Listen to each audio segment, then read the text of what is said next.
Hello, folks. Welcome to a new episode of Almost Impossible. I'm Craig, and I'm here with Cola. And today we're going to talk about this book, The Friendly Orange Glow.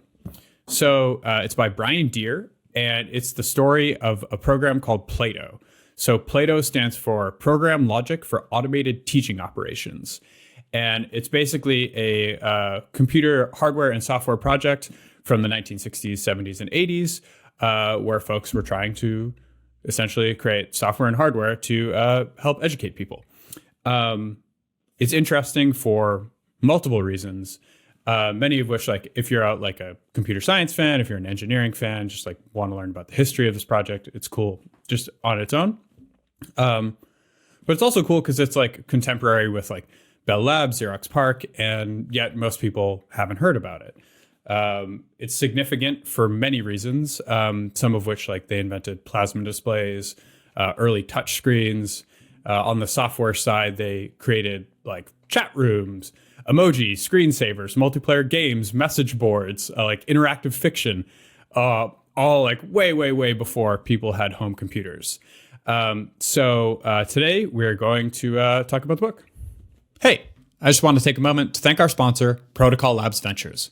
Protocol Labs Ventures invests in startups across Web3, as well as those building on the PL tech stack. That includes things like IPFS, Filecoin, and libp2p. They also invest in companies pursuing breakthroughs in computing, such as brain-computer interfaces. If you're a founder looking to raise a round in one of these areas, you can reach out to funding at protocol.ai. All right, here we go. So just to kind of like set the groundwork here, maybe Kola, you can explain like, what are we talking about? Like how can someone understand this today? Think of it as like a kind of early version of Khan Academy or like a Duolingo that we have today, but like very primitive. This is the first kind of foray into computer-based learning. And none of the technology is, invented yet, really. We have like very early stage computers, but them like individuals having their own computer terminals to themselves and also being connected with other people is very, very new, if at all invented. They're kind of, like Plato's going to be pioneering a lot of this stuff. And so the program starts around like 1960. The first operational terminal with an actual like, graphical interface was in 1962. And then the last operational PLATO system was decommissioned in 2006. So pretty recently, even though it kind of like faded in popularity way before that. The two main people that were running this project was Dan Alpert, who acted kind of as the promoter for PLATO and made sure that it continued to get government funding, that he dealt with the university and such like that.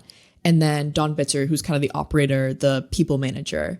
And their integration in this project is really crucial because they're the ones who facilitate this band of, like high school students, college undergrads, postgrads, who end up being the people who build PLATO. And then from that like jumping off point, it's like this group of kind of like very young people, some of them like, still teenagers, who also spawn all these other innovations that come out of the PLATO technology. Yeah. And so what was particularly cool about this project is like many things at the time, it was government funded. But the particular reason why it was government funded was actually on the heels of Sputnik. One of the great quotes from the book on this topic. So they're talking about, so like 1958, February, Sputnik is launched, and the Department of Defense creates ARPA, which like becomes DARPA.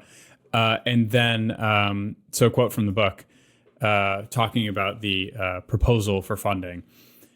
The repeated usage of the word emergency in the NDEA legislation, which was the funding, helped drive people to pitch in and help the nation's young men and women achieve the fullest development of the mental resources and technical skills. So essentially, like what we think of now today is like, oh yeah, STEM education, like good vibes, like help people get jobs and like innovate or whatever. And it's like, no, this is like a military fundamental issue. So education was like, comes to the fore. And this is where like PLATO steps in and be like, oh, let's use technology to educate people. But interestingly, one of the aspects about having your project funded by the military and it being like a military objective to educate as many students as possible post Sputnik and during the Korean War is that it's boom and bust, especially back then, contrasting with now, in terms of like funding models and the relative magnitude of money flowing out to contractors and projects and stuff. So there's a great quote from the book where Daniel Alpert, who's running the lab at the time, is trying to figure out how to keep the project going. So here's how it goes. By 1959, Albert had become full director of the lab. He was asked to put together a plan that laid out the future of it. The Korean War was long over, and CSL was either going to have to adapt or probably be shut down. So he came up with a plan. The first thing Albert recommended was that they declassify CSL, meaning like their research is now public, which is often an incentive too for the researchers to have something to share. So this was to declassify the lab as well as change its name to reflect better integration with the rest of the University of Illinois. So Albert says, I came to the conclusion that CSL would not survive in the size that it was and on the campus, he says. While he was all for declassifying the work the lab did, he was happy to continue getting funding for the various branches from the various branches of the military. But it would take a year to convince the military that declassifying was a good idea. So, cleverly, he changed the lab's name, but not its initials. So he changed the name from Control Systems Lab to Coordinated Science Lab. That way, the Army, Navy, and Air Force would still recognize CSL, the acronym, for years, which had such a good reputation in DC circles, and more importantly, would keep sending them money. I had to look for some projects that would be viewed as valuable to the military, but would not be classified, Albert says. And there were several. One was air traffic control. One was the electric vacuum gyro, a new type of gyro for navigation, which was useful for the military, but not in a classified sense. So this is just like a hilarious story of like, and something that hasn't happened in any of the projects we've paid attention to, where they're like, okay, we have this like pot of money. How do we like keep the gravy train going? And this is just like by keeping the acronym, changing the name. So now we're going to talk about some of the technical innovations of the PLATO project. And given like exactly when this happened in the history of computers, innovation was happening quite quickly. So there are like multiple iterations. Highly recommend reading the book if you want to get into the different versions of the PLATO project. But essentially like a way to understand it in the beginning is that computers were incredibly expensive and incredibly rare. And so to think about having a distributed system where you could have students all over the place, like learning, meant that you had to share time on these computers. And so it was like a hub and spoke situation. So you had like one central like mainframe computer and going out to a terminal where a student would be accessing the lesson. And what's super interesting about this is they invented time sharing like before MIT did. They botched the patent application, but like this is literally the first version of time sharing on computers. And so that's super cool. Eventually later on, that wouldn't actually have to be the case as like computers got more accessible and cheaper. But in the very early days, like this was like the critical early hardware innovation on the PLATO side. And then there's also the title of the book, Friendly Orange Glow. And so what the orange glow is the glow from the plasma displays that they invent to create low-cost terminals for the PLATO project. So in the early days of PLATO, they were actually using CRT TVs, just like classic old school TV. One of the issues was they're expensive, they broke, and one of the upsides that they would then find with plasma displays is, one, they were cheaper, and then two, they had some kind of persistent memory on screen, so you weren't constantly like writing to the screen across all of the pixels what you were sending to the user, which essentially when you don't have to do that, you use less processing power, which is great because your computers are garbage back then. So here's a quote from the book. So how are they going to scale PLATO but keep the cost of the terminal displays manageable? As early as 1961, Bitzer began looking for alternatives. There was one that had promise, gas plasma, where you could send a current of electricity strong enough to charge a gas to the point where it glows. If you created a grid of super thin wires and ran each intersection of wires over tiny cells of gas, in theory, you could at any one moment charge any cell you wanted in that matrix, with the combined glowing dots forming a picture. So again, just like to understand how this works is you have two pieces of glass. It's like a chamber. There's gas inside of it. there are electrical wires on either side. And so essentially those wires, create like perpendicular grid, and you can like assign like at coordinate X 10 and Y 50, send the charge here. And that's how you create this glow. And so the electricity runs through it. It creates the orange glow. Super interesting about this project is Douglas Engelbart actually did a lot of research on this in the 50s and then went on to go work on other things. Importantly, like many of our listeners will know Engelbart from the mother of all demos, where in 1968, in 90 minutes, he demos like Windows, like using Windows in an interface, hypertext, graphics, navigation and command input, video conferencing, computer mouse, word processing, file linking, version control, and a real-time text editor. Again, like 1968. This is an absolutely insane time. So Engelbart was like researching this, and then it would later be Plato who actually figure out how to do it through like a various changes in like running alternating current versus direct current, and just like iterating on the idea. And they eventually land on something that is like pretty consistent, pretty affordable, and they create their own plasma displays, which creates the orange glow for the project. And there's actually one more super interesting, important hardware innovation of this project, which is the creation of the touchscreen. Basically, the setup is they're like trying to figure out the most cost-effective way to do this, because like although they're funded by the government, they don't have infinite money, and they care about scale. Actually, they want to make a ton of like they want terminals at every university, right? That's the idea. And so they eventually come on the idea of like building a touchscreen versus using a stylus, because they think this is like the optimal interface for the normal person. Because again, like zoom back to thinking about how would it used to be interacting with a computer, or just like open up your terminal right now and be like, okay, this is what it's like, versus an iPhone. So one of the most interesting things is actually how the touchscreen was made, and like what is the PLATO touchscreen. I have a quote from the book, but like the important thing to know here is essentially they made a grid of infrared light on top of the actual plasma display. So when your finger broke one of the lasers, again, like we're using this like grid technology to like coordinate what's happening. When your finger broke an XY point in the laser, it knew that's where you were touching and would send the signal to the computer. So here's a cool quote from the book about how that actually happened. After much discussion as to the merits of light pens versus touchscreens, so like stylus versus touchscreen, they made the decision to add touch sensitivity to the plasma screens in the upcoming PLATO 4 terminals. Bits are assigned a team of engineers to invent and build a touch panel. Just go and invent, figure it out. They came up with the idea of an array of light-emitting diodes that gave the terminal an invisible grid of 16 by 16 infrared light beams spaced just above the surface of the plasma panel display glass. If a finger were placed somewhere on the grid, the firmware in the terminal could pass back the proper coordinates to the central computer, which would consider it just another form of input from the student. And this is great also in terms of like how they got shit done.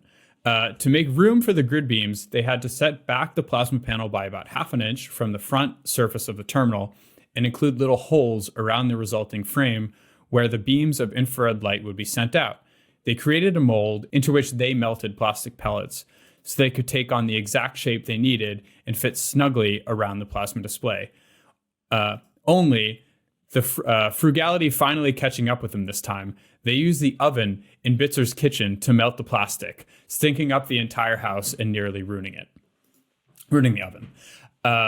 So again, like here's just like an amazing example of like cranking out a prototype with bare bones budget and inventing something super important. And what's super cool, I didn't realize this, infrared touch panel displays are still used today.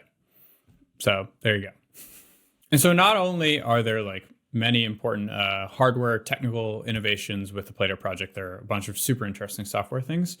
But before we jump into that, I think it's also important to know, like maybe you haven't heard of PLATO up until this point, unless you like somehow caught this book already. there were also competing projects at the time at, the prestigious technical universities, namely Stanford.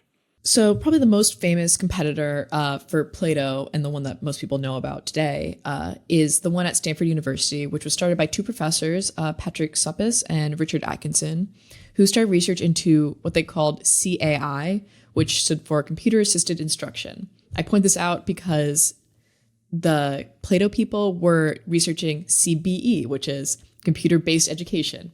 It is the exact same thing. They just used two different acronyms to kind of distinguish themselves.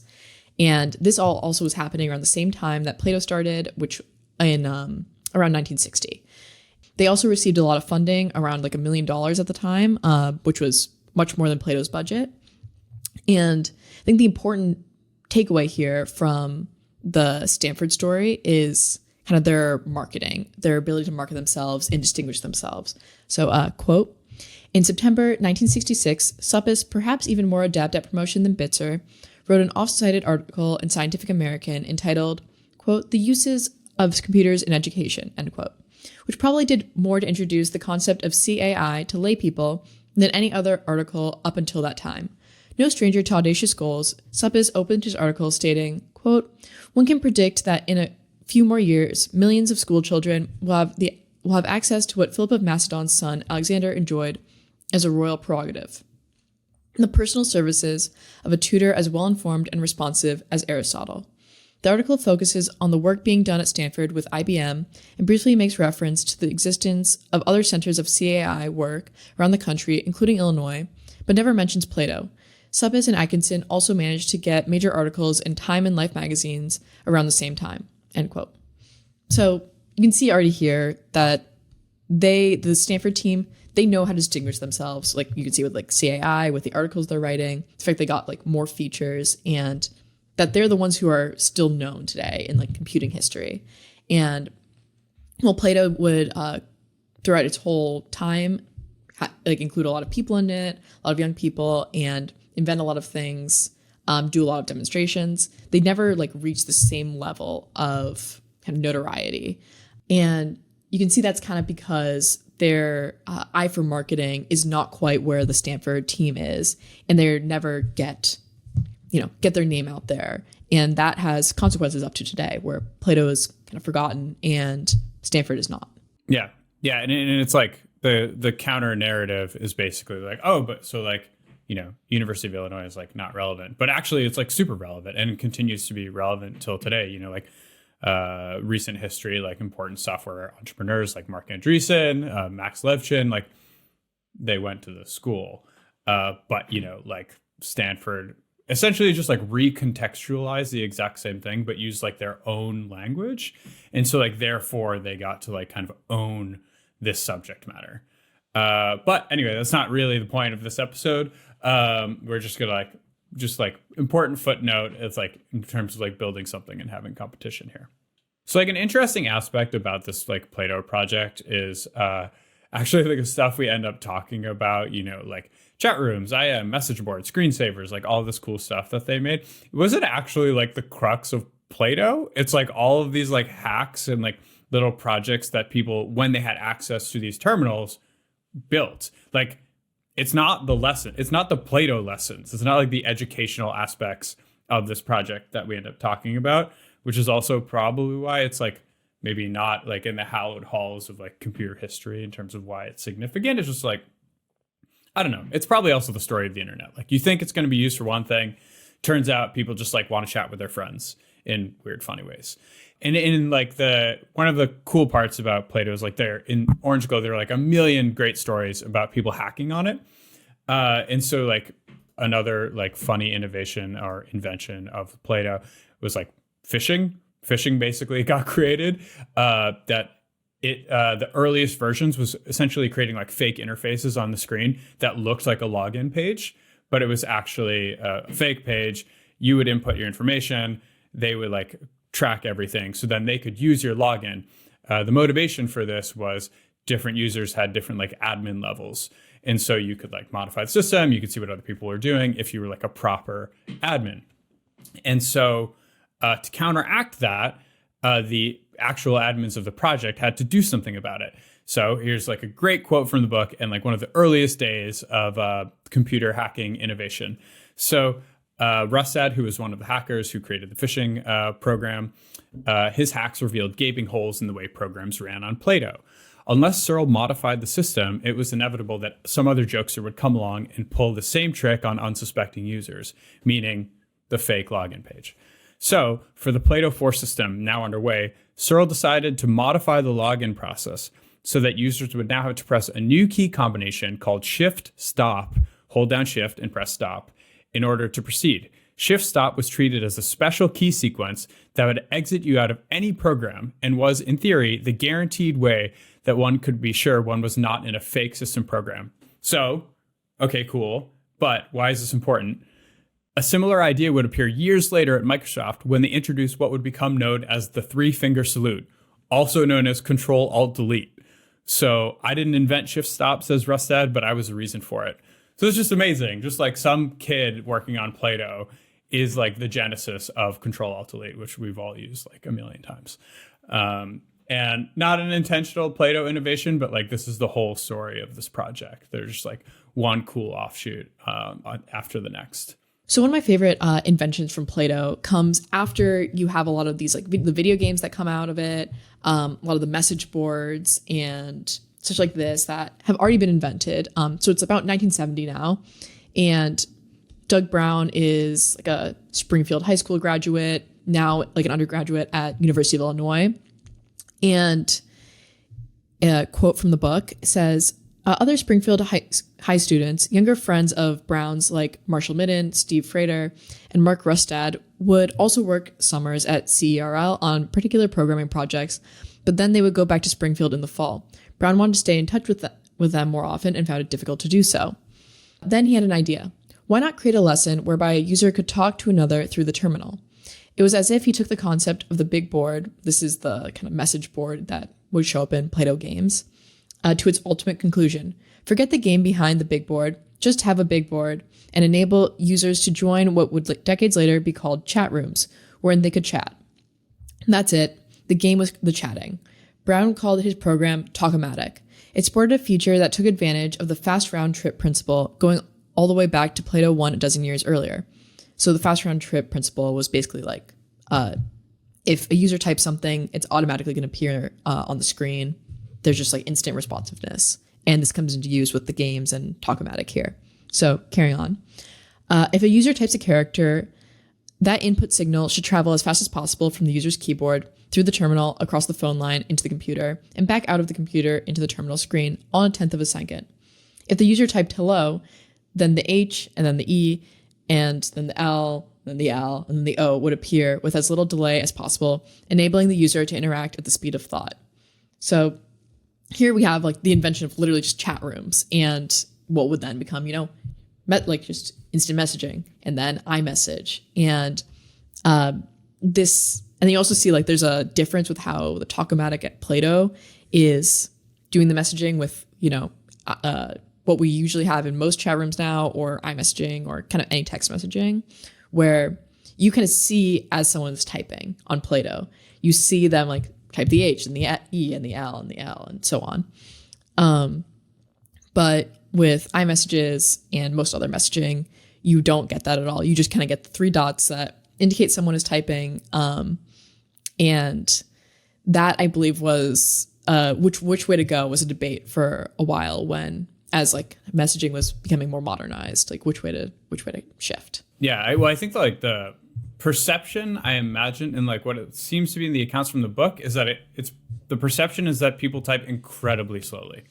And so if you're just like watching, I mean, if you like, I don't know if you ever played like a really old video game, like an adventure game, text-based adventure game, when you just see it's like clicking across the screen, right? It's like, oh my God, like skip, please, go. Which is just a funny thing because it's like the same amount of time, but it's just like seeing the dots. I guess you go and do something else when you see the dots rather than just like staring at the dots, waiting for the message to come. Mm-hmm.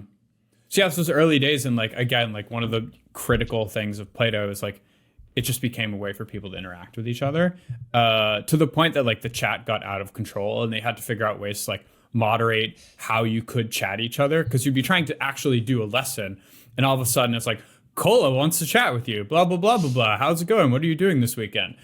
And it also brings up a very Silicon Valley theme or term, the killer application, which is like the main reason people use computers and digital services now is because they're all it connects you to other people, and that hooks you in. And you see this like getting its first start with PLATO messaging and PLATO games and such like that. Totally. Yeah. And so the games is like another great point. So we have people like building like incredibly complex, essentially like Dungeons and Dragons like games on PLATO in the 70s.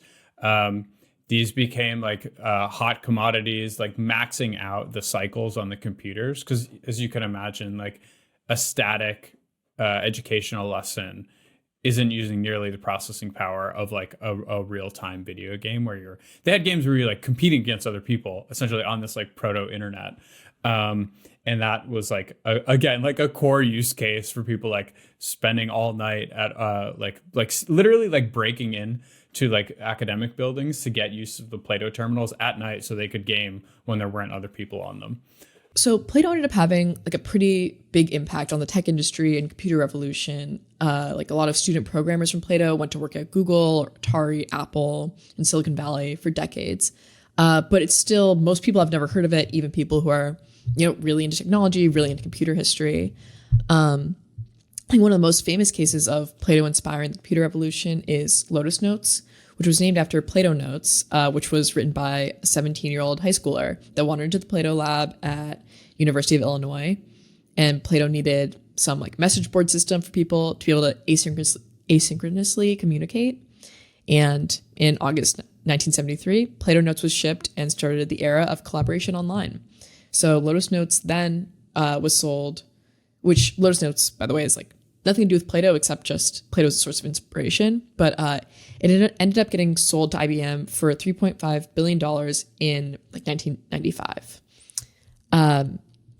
So for a while, for a couple decades, PLATO was fit into this model of, selling these like big mainframe systems with a lot of terminals to go to universities like University of Alberta, Quebec, Delaware, etc. And like tackle this problem of, online education. They tried commercializing it, but by this point, by the time they were ready to do that, the timing was just bad because the era of microcomputers was emerging and spreading rapidly.